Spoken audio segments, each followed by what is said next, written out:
Hello and welcome to all of you. SSC stenographer 2026 का जो notification है वो आ चुका है एंड एक नई चीज़ हमें देखने को मिली जो कि है सेक्शनल टाइमिंग, जिसमें कि अलॉट कर दिए गए हैं टाइम उनके अकॉर्डिंग। इंग्लिश के लिए 1 आवर एंड रीजनिंग के लिए 30 मिनट एंड ऑल्सो जीके के लिए 30 मिनट। तो अगर हम जीके का 30 मिनट ले तो हमारे पास मोर देन सफिशिएंट टाइम है जीके के लिए, बट ये ज़्यादा टाइम है हमारे लिए जीके के लिए। और इसमें हम क्या कर सकते हैं कि एक क्वेश्चन को हम अपने ऑप्शंस चेंज करने के हमारे पास चांसेस बहुत ज़्यादा हैं। कभी कभी एक क्वेश्चन को हम एक से ज़्यादा बार बार देखते हैं तो हमें ये रियलाइज़ होता है कि जो हमने टिक किया है वो गलत है, तो उसको हम चेंज कर देते हैं और उसमें क्या होता है कि सही को हम चेंज करके गलत कर देते हैं। तो ये चांसेस बन सकते हैं, इसलिए आप लोग को जो भी ऑप्शन टिक करने हैं उसमें एक्यूरेसी ज़्यादा रखनी है। रीजनिंग पे हमें थोड़ा सा ज़्यादा ध्यान देना होगा, क्योंकि रीजनिंग क्या है कि हमारे पास 50 क्वेश्चंस हैं रीजनिंग के एंड इतना है केवल हमारे पास 30 मिनट का टाइम है।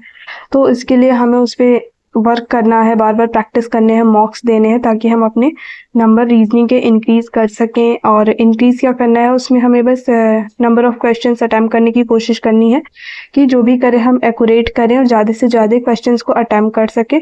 तो इसके लिए हमें रेगुलर बेसिस पे हमें मॉक्स देने होंगे एंड मॉक्स में एक चीज़ हमें ये करनी होगी कि 30 मिनट के टाइमिंग में हमें पहले तो कोशिश करनी है, पहले दिन हमें ट्राई करना है कि हम 30 मिनट में कितने क्वेश्चंस अटैम्प्ट कर पाते हैं। अगर हम मान लो एग्जाम्पल लेते हैं कि 20 क्वेश्चंस हमने फर्स्ट 30 मिनट में रीजनिंग के अटैम्प्ट कर लिए सेक्शनल में, तो हम कोशिश क्या करेंगे कि नेक्स्ट डे हम कभी भी 20 से प्लस में ही रहे। 20 से भले एक ही इंक्रीज हो हमारा number of question, but 30 minute में हमें 21, 22 ऐसे करके एक एक दो अपने इंक्रीज करने हैं मार्क्स, और कम नहीं करने हैं। ठीक है, तो ये इस पे यही काम करना है, ज़्यादा से ज़्यादा हम मार्क्स देंगे तभी हमारा डीप एनालिसिस करिए, उसको देखिए एंड कोशिश करिए कि शॉर्ट लगा करके जैसे भी हो आप रीजनिंग के क्वेश्चन अच्छे से अटेम्प्ट करिए। और इसमें एक ही है, बस मॉक दीजिए। इसके लिए भी हम एक वो लाएंगे कि अभी जितने दिन एग्जाम में बचे हैं कौन से सब्जेक्ट को कितना पढ़ना है, रेगुलर बेसिस पे ये काम हम करेंगे। एंड देन हम मूव कर जाते हैं इंग्लिश पे। तो इंग्लिश के लिए 1 आवर बहुत आराम से आप कर लेंगे, क्योंकि नंबर ऑफ क्वेश्चन 100 होते हैं एंड ये 1 आवर में हम आराम से अटेम्प्ट कर सकते हैं अपने 100 क्वेश्चन। उसके लिए कोई प्रॉब्लम की बात नहीं है। एंड अगर हम बात करें यहाँ पे सब कुछ ठीक है, बस जो भी प्रॉब्लम्स आएंगी हमें रीजनिंग में ही आएंगी। तो हमें जो भी काम करने हैं रीजनिंग पे करने हैं, जो भी हम मॉक लगाने से हमें पता चले कि कौन सा टॉपिक हमारा वीक है, उस पर्टिकुलर टॉपिक का हमें सेक्शनल देना है, उस पर प्रैक्टिस करने हैं, उसकी यूट्यूब वीडियोस देखनी है, जो भी XYZ टीचर से आप पढ़ते हो या फिर नहीं भी पढ़े हो।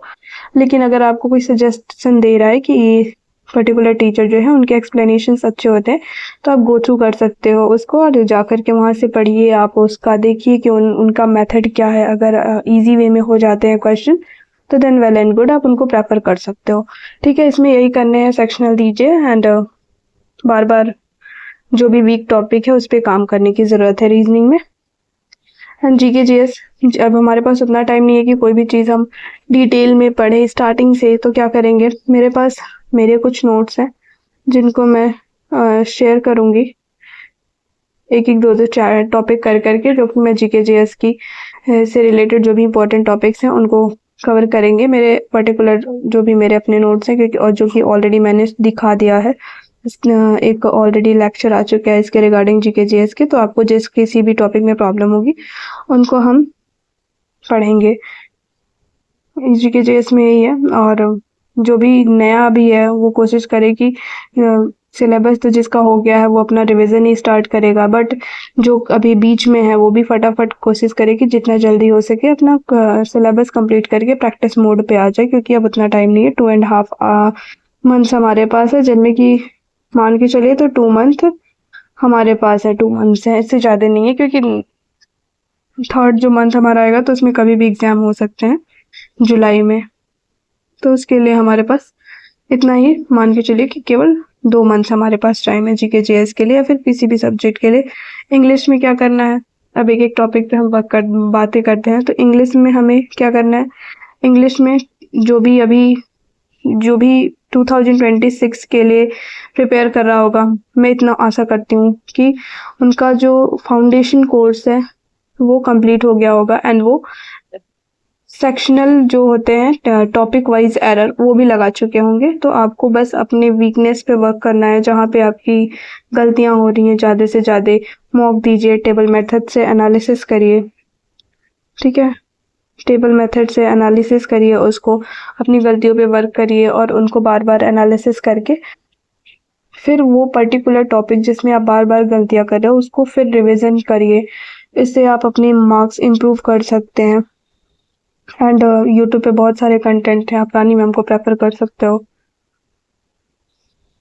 अपने इंग्लिश के लिए। अगर आपके पास ज़्यादा टाइम नहीं है तो 60 इम्पॉर्टेंट रूल्स देख सकते हैं, एंड 1000 की जो भी 2.0 या फिर दोनों देख सकते हैं, 1.0 2.0 एंड 1000 की जो भी सीरीज़ है उसको आप गो थ्रू कर सकते हो सारी चीज़ों के लिए। एंटोनिम सिनोनिम है एंड A to Z भी सीरीज़ है मैम की, वो भी आप रेफ़र कर सकते हो। तो अगर आप 2 मंथ्स में चाहते हो कि मुझे ज़्यादा कुछ अचीव हो जाए इतनी चीज़ों में, तो आप इन सारी चीज़ों को पढ़ करके अच्छा स्कोर कर सकते हो इंग्लिश में। एंड रीजनिंग में कुछ ऐसे टॉपिक्स हैं जो कि सबके लिए इजी होते हैं, जैसे कि उनको हम बहुत ही सेकेंड्स में कर सकते हैं। जैसे हो गया हमारा वेन डायग्राम, सिलोगिज्म। ये अगर हम 50-100 का मेथड लेकर चले सिलोगिज्म में, जो कि एक मेथड है अटेम्प्ट करने का, तो वो उसमें पेन की भी हमें ज़रूरत नहीं होती है। कुछ लोग वेन डायग्राम का यूज़ करके क्या करते हैं, सिलोगिज्म को सॉल्व करते हैं। तो वेन डायग्राम में क्या होता है कि हमें पेन पेपर का यूज़ करना होता है, तो हमारे कुछ सेकेंड्स ज़्यादा लग जाते हैं। बट 50-100 का अगर हम यूज़ करते हैं तो 50-100 में एक बेनिफिट ये होता है कि हमें पेन उठाना नहीं पड़ता है एंड हम देख के ही क्वेश्चन अटैम्प्ट कर लेंगे। तो अभी जो हमारा सेक्शनल टाइमिंग आ गया है उसमें हमें पेन और पेपर का कोशिश करना है कि कम से कम हम यूज़ करें पेन एंड पेपर का, ताकि हम अपना कुछ सेकेंड्स भी बचाएं तो वो किसी अनदर क्वेश्चन में उसको हम लगा सकें। तो कुछ तो हो गया, जैसे कुछ ऐसे टॉपिक्स हैं जिनमें हमें बहुत ज़्यादा प्रैक्टिस की ज़रूरत है। लाइक हो गया कुछ टॉपिक्स, हमारा हो गया series, okay, series, analogy and ये हो गया, फिर सीरीज़ हो गया, एक और कोई टॉपिक है, हाँ, कोडिंग डिकोडिंग। ये कुछ ऐसे टॉपिक्स हैं जो कि जिसको ऐसा नहीं है कि हम कुछ बार पढ़े तो हमें एक बार में पढ़ लिया तो हो गया। इसमें जितनी ज़्यादा हो सके प्रैक्टिस करनी है, और यही हमारा सबसे ज़्यादा टाइम टेकिंग टॉपिक भी होता है, रीजनिंग। तो इसमें हमें ज़्यादा प्रैक्टिस करनी है, क्योंकि जहाँ हमें लगता है कि हम अपना टाइम लैप्स करेंगे, जहाँ हमारा मैक्सिमम टाइम लगेगा उसको हमें रिड्यूस करना है। और यही 3 ऐसे टॉपिक हैं, या फिर एक हो गया, ये 3 टॉपिक में हम अपना क्या कर सकते हैं, टाइम बचा सकते हैं। तो इसको हमें क्विकली सॉल्व करने की आदत डालनी होगी, और ये सब प्रैक्टिस से ही आएगा। क्योंकि इसमें कभी-कभी जो उसमें टेक्निक लगा होता है, जो भी ट्रिक नहीं कह सकते हैं, उसमें जो भी मेथड से वो सॉल्व होगा एनालॉगी या सीरीज़, वो हमारे सामने होता है। बट प्रैक्टिस की कमी की वजह से हम सीरीज़ को पहचान नहीं पाते हैं कि किस सीक्वेंस में ये आगे बढ़ रहा है, या फिर किस सीक्वेंस में ये डिक्रीज़ हो रहा है, मल्टीप्लिकेशन हो रहा है, स्क्वायर, क्यूब, ये सब नहीं पहचान पाते हैं। तो इस वजह से हम इसमें प्रॉब्लम हो जाती है, हम टाइम लगा देते हैं, 1 से 2 मिनट लग जाता है। एंड पहले तो हम कवर कर लेते थे जीके जीएस को 10-15 मिनट में करके, एंड फिर रीजनिंग पे स्विच कर जाते थे। तो अपना 40-50 मिनट जो भी इंग्लिश और जीके जीएस से बचाते थे वो हम रीजनिंग पे अप्लाई कर लेते थे। बट अभी ऐसा नहीं है, सबके लिए इक्वल 30 मिनट्स मिलेंगे। तो आपको अपने पूरे एफर्ट्स लगाने हैं कि आप उसमें 30 मिनट में मैक्सिमम से मैक्सिमम क्वेश्चंस को अटेम्प्ट कर पाओ। एंड केवल अटेम्प्ट नहीं करना है, एक्यूरेसी भी मेंटेन करके रखनी है। तो इसमें यही है, ये तीनों टॉपिक पे आपको बहुत ज़्यादा ध्यान देना है। नेक्स्ट है जीके जीएस, मोस्ट इम्पॉर्टेंट। इसमें तो हम कुछ प्रिडिक्ट नहीं कर सकते हैं। एंड नेक्स्ट एक चीज़ और है, करंट अफेयर। तो कभी कभी ऐसा होता है कि एसएससी में करंट अफेयर क्या होता है कि 1-2 क्वेश्चन आते हैं, कभी कभी वो भी नहीं आते हैं, एंड कभी कभी उससे भी ज़्यादा क्वेश्चंस आ जाते हैं। तो वो प्रिडिक्टेबल नहीं है कि कितने क्वेश्चंस आएंगे, कितने क्वेश्चंस नहीं आएंगे। बट अगर केवल 2 मंथ्स बचे हैं एग्ज़ाम के, तो मुझे जहाँ तक लगता है कि आपको हाफ आवर देने चाहिए डेली करंट अफेयर को, क्योंकि वो एक दिन में होगा नहीं। एग्ज़ाम के कुछ दिन पहले हमारे ऊपर ऑलरेडी बहुत सारे बर्डन होते हैं, तो उसमें हम एक नई चीज़ पढ़ेंगे जो ऑलरेडी जो हम नहीं पढ़े हैं अभी तक, तो वो हमारे लिए प्रॉब्लम क्रिएट करेगा और हमें याद नहीं होती है चीज़ें, बस हम रीड करते जाते हैं। तो उसमें क्या करना है, आपको हाफ आवर करंट अफेयर को देने हैं। एंड मेरे अकॉर्डिंग अगर आपको करंट अफेयर करने हैं तो आप एडिटेरिया से करिए, वो बेस्ट है। इसके अलावा आपको कहीं नहीं जाने की ज़रूरत है, मैक्सिमम क्वेश्चंस इसमें से ही आ जाते हैं। एंड करंट अफेयर अनप्रिडिक्टेबल है, तो उसके लिए हमें बहुत ज़्यादा अपने टाइम नहीं देने हैं। कोशिश करनी है कि एक लिमिट तक पढ़ना है और उसी में से आ जाए तो अच्छा है, नहीं आए तो कोई बात नहीं। और फिर जीके जीएस में बहुत सारे टॉपिक्स हैं, लाइक सबसे पहले हमें फोकस करना है geography, history, polity and economy. ये अगर हमारा 4 टॉपिक अच्छा है, इस पे हमारा कमांड है। एंड देन साइंस, तो अगर इन 4 टॉपिक पे हमारा कमांड है तो हमारा जो क्वेश्चन है वो अच्छा जाएगा, हमारा जीके जीएस अच्छा जाएगा, क्योंकि इस पे अगर हमारा कमांड है तो। एंड देन साइंस से भी क्वेश्चंस पूछ लिए जाते हैं, मैक्सिमम क्वेश्चन बायोलॉजी के होते हैं। एंड 1-2 क्वेश्चन हमें फिजिक्स एंड केमिस्ट्री के देखने को मिलते हैं। ओके, तो हमें ज़्यादा फोकस बायोलॉजी पे करना है। एंड किसी भी आप पर्टिकुलर बुक से आप प्रैक्टिस कर सकते हो, लाइक किरण से कर सकते हो, पिनाकल से कर सकते हो। बस आपको प्रैक्टिस करना है, रिवीजन करना है, क्योंकि अभी उतना टाइम बचा नहीं है। और ये सारी जो लोग भी पढ़ चुके हैं वो उसको रिवीजन करें, प्रैक्टिस करें। और जो लोग नहीं पढ़े हैं, किसी भी पर्टिकुलर टीचर का लीजिए, वन शॉट देख लीजिए, क्योंकि फिजिक्स और केमिस्ट्री के लिए तो कभी भी मेरे अकॉर्डिंग इससे क्वेश्चंस नहीं बनते हैं, तो इसलिए वन शॉट ही देखने चाहिए। एंड मेरे अपने नोट्स हैं, मैं उनको शेयर करूँगी। तो उसमें मेरे पास फिजिक्स तो नहीं है, बट और सारे डिटेल में है, बाकी सारे सब्जेक्ट्स तो मैं उनको प्रोवाइड करा सकती हूँ इफ़ यू वांट। तो यही सारी चीज़ें हैं। एंड आपको किसी भी एक टॉपिक में अगर प्रॉब्लम हो, किसी भी पर्टिकुलर टॉपिक में प्रॉब्लम हो, तो आप मुझे बोल सकते हो। और यही सारी चीज़ें करनी है। एंड लास्ट सोल्यूशन है, जितने आप मॉक्स दीजिए, प्रैक्टिस करिए उससे से अभी, क्योंकि अभी नई चीज़ें पढ़ने का टाइम नहीं है, उतना टाइम नहीं है कि कोई एक अपना एक नए सिरे से स्टार्ट करे कोई भी पर्टिकुलर टॉपिक को, जाए लाइक कोई भी हो।